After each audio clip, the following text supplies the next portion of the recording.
নমস্কার সবাইকে, আমার একটা ছোট্ট মিনি ব্লগে তোমাদেরকে ওয়েলকাম। আজকে একটা নেমন্তন্ন ছিল, তাই সেখানে যাওয়ার জন্যই বেরিয়ে পড়েছি। কিন্তু বেরিয়ে পড়েই রাস্তার মধ্যে পড়ে গেলাম আটকা, কারণ একটা ট্রেন এসে দাঁড়িয়ে পড়েছে। সেই জন্য দেখো কত লাইন, গাড়ি সব দাঁড়িয়ে আছে। তারপর অন্য রাস্তায় একটা বের হয়ে আসলাম।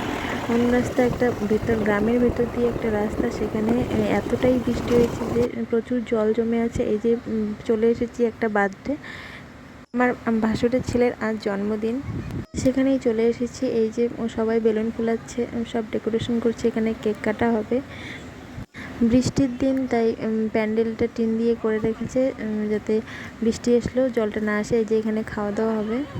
তারপর এই যে শুরু হয়ে গেছে কেক কাটিং। আমার মেয়ে যে ওখানে দাঁড়িয়ে আছে, বার্থডে বয়কে তো দেখাই যাচ্ছে না, সবাই সামনে দাঁড়িয়েছিল, তাই বার্থডে বয়ের মুখটা ভালো করে দেখা যাচ্ছে না। এটা আমার দিদিরও বাড়ি, দিদির আর কি যা, আমারও যা, তার ছেলের আজকে জন্মদিন। এই দেখো বৃষ্টি হয়ে এতটাই জল জমে গেছে যে জলের মধ্যে দিয়ে হাঁটতে হচ্ছে।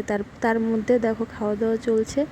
রাত্রি অনেকটাই হয়ে গেছে, বৃষ্টি কমার নাম নেই, তবু খাওয়া দাওয়া সবাই করছে, কারণ কত রাত পর্যন্ত আর সবাই অপেক্ষা করবে। তারপরে এই যে কষ্ট করে সবাই দিচ্ছে। এই যে আমার মেয়েও খেয়ে নিচ্ছে। যে মেয়ের খাওয়া হয়ে গেলে তারপরে আমি খেয়ে নিয়েছি। এই যে আমি দেখাচ্ছি, আমার এই যে দিদির মেয়ে, আমার আরেকটা ভাস্তি। এই যে দিদি দাঁড়িয়ে আছে, মুখটা দেখাচ্ছে না, যে আমার শাশুড়ি দাঁড়িয়ে আছে।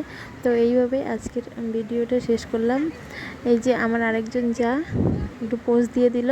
কেমন লাগলো জানিও। বাই।